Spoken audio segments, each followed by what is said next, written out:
Hello and welcome to this very special episode where we are trying to discuss the most commonly asked questions about 5G. We managed to get hold of the right person for this. One of the senior most journalists, Mr. Giriprakash, joins us to explain what this whole 5G technology means to you and I. How can this be explained in the most layman terms? The basic questions that we all have. We thought we'll ask Giriprakash these questions. And thank you so much, Giriprakash, for joining us on the show. The idea is to quickly ask you and understand from you what are the basic questions that can be answered. So I'll begin by asking the most commonly asked question, which is, when is 5G technology going to be launched? When do we get to use it on our phones? According to the official communication of the Department of Telecommunication, it is expected to be launched or rolled out from October onwards in 13 cities. It include two cities in Gujarat, that is Jamnagar and Gandhinagar, and the rest in Chennai, Hyderabad, Mumbai, Chandigarh, Bangalore, of course, Kolkata, Ahmedabad, Lucknow, Pune. So another basic question, what is 5G? We know it has something to do with spectrum and airwaves. What is it?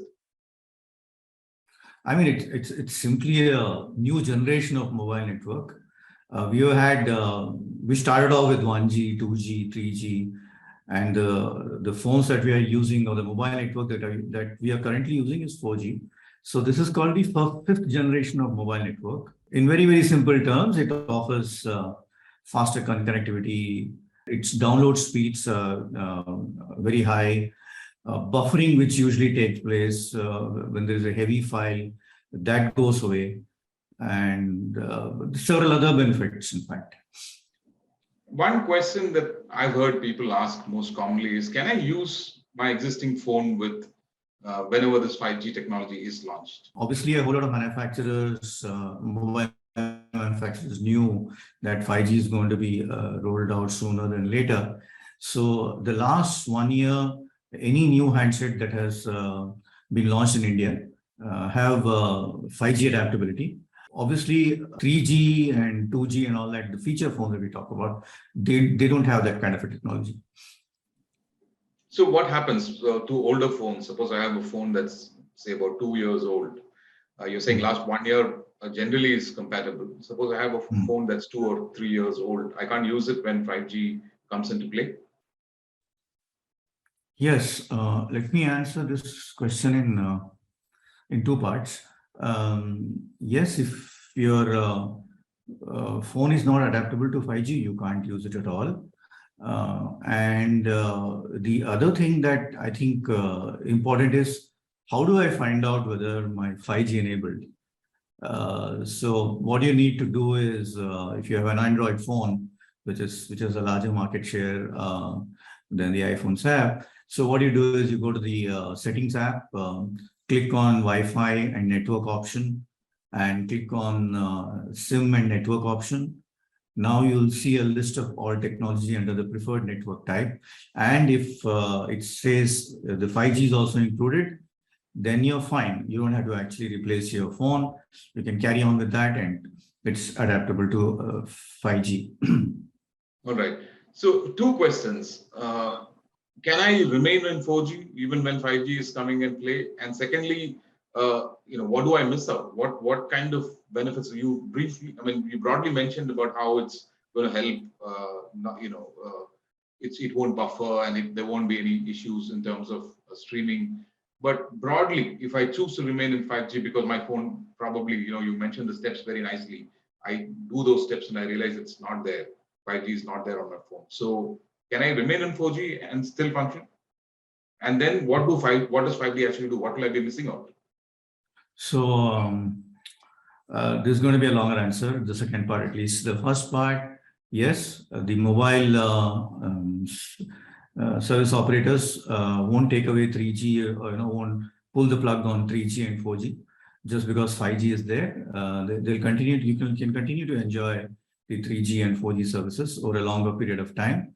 Over a period of, say, around 10 years, almost all the network will get transitioned to 5G. Till then, you're fine. There's no issue at all. As far as the benefit of 5G is concerned, as I told you earlier, buffering will be less and stuff like that.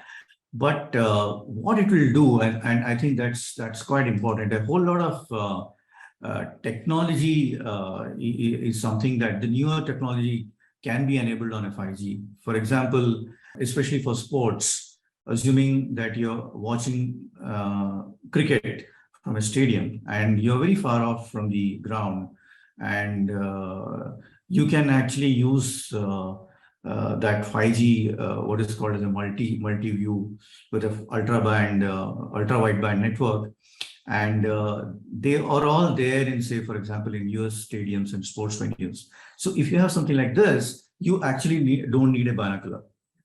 You can use your 5G and be able to zoom in and zoom out on any player to the point that if Virat Kohli is actually executing a shot, you'll be able to go so near to his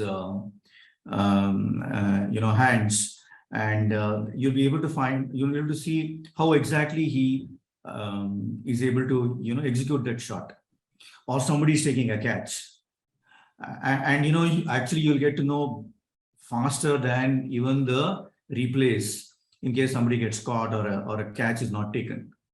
So these things are fantastic, especially for sport fans. Now, what are the other things that actually real benefit of, say, apart from entertainment? A 5G enabled digitization is a $17 billion opportunity by 2030. And especially for the enterprise space, which means corporates and stuff like that. Now, what will happen if India actually adapts it at a faster clip? 5G and fixed wireless connectivity in remote parts of India, it will enable easier access to financial services. There will be greater and widespread financial and social inclusion that can actually improve the livelihood of all the villages. One of the reasons why we find that remote villages are not able to do a whole lot of things and have a better life is because of lack of information. But this will actually enable that to happen. So these are big socio-economic multiplier for any country. Very, very interesting, especially when you mentioned about the cricket aspect. I'm sure a lot of us are now wondering, that's got more to do with the phone's hardware, right? Whether I can zoom in or not. How is that linking to 5G? You're watching a live game with players that are far off in the distance.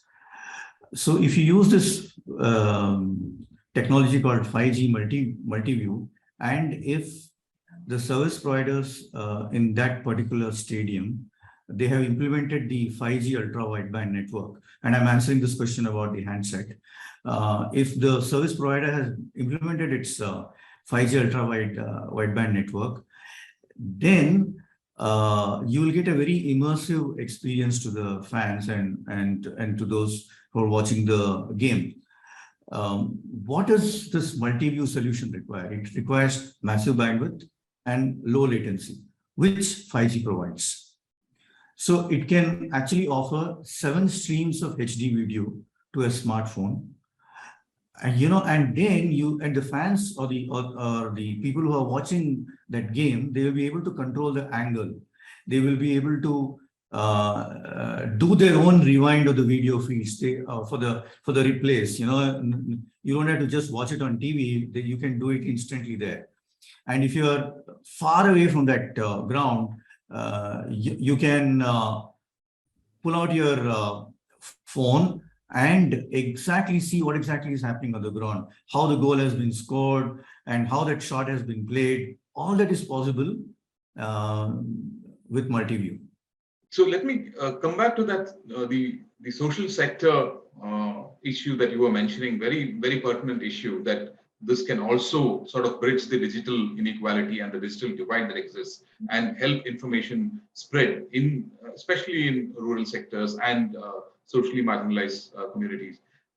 The question that comes to mind is, will 5G be affordable in these sections that we are talking about? Will, to bridge this, they need to come into this stream. They need to be able to afford this kind of technology. Do you think that's possible? There are two aspects to it. One aspect is the price of the handset.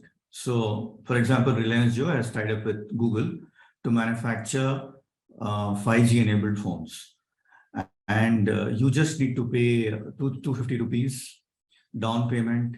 They have tied up with five banks, and then as you use that service over a period of time, you just need to pay EMI.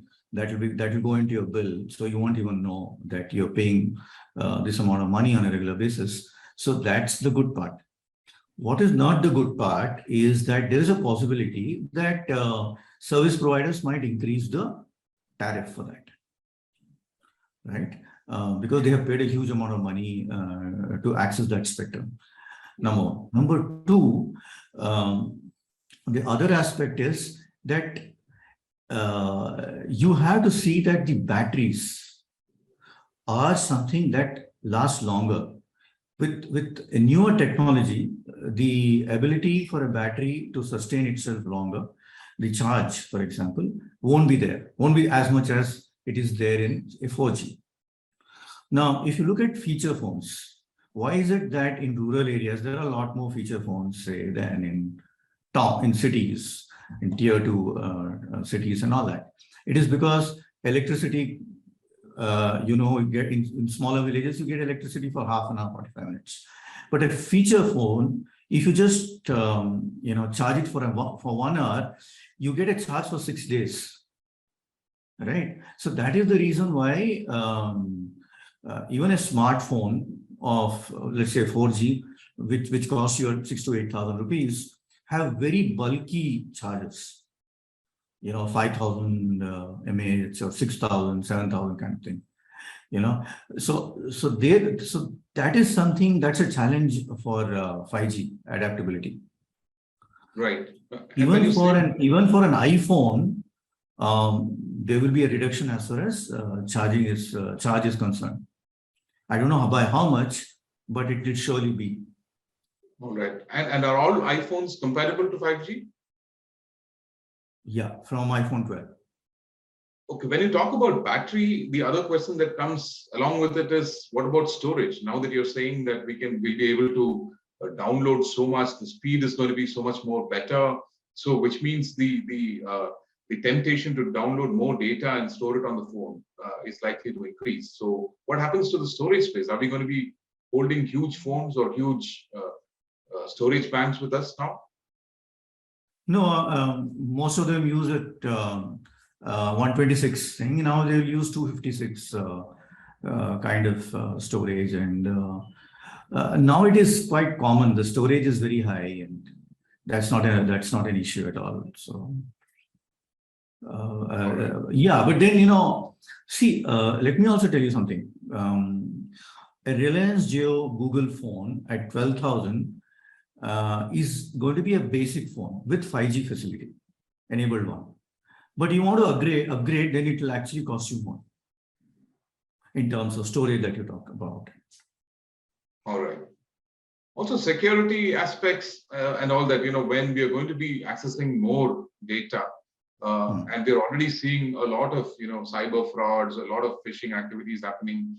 I think the cyber police is flooded with many of these cases. How do you look at the security aspect? Are we also going to see more malwares come into picture, more security aspects also at the same time coming into picture? Everything will get better, the good and the bad. All right. So there's no differentiation there. The only thing is the 256 GB will have a lot more storage capacity, and that can actually go up, right? But then you'll have to end up paying more, and you need a different kind of technology for that. And obviously, any new technology involves a higher amount of money until it becomes commonplace. Right.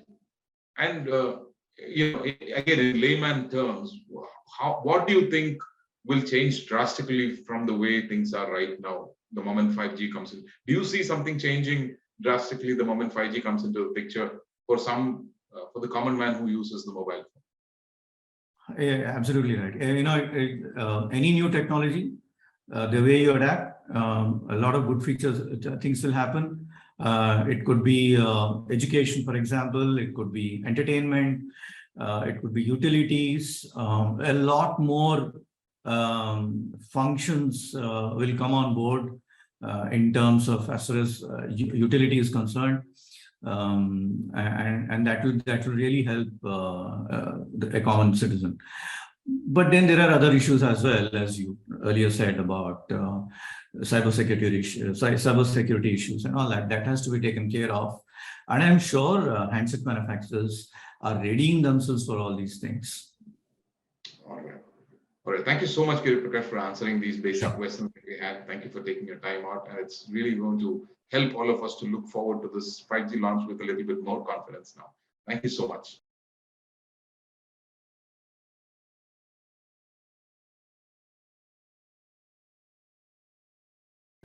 Subscribe to the Federal's YouTube page for more interesting updates.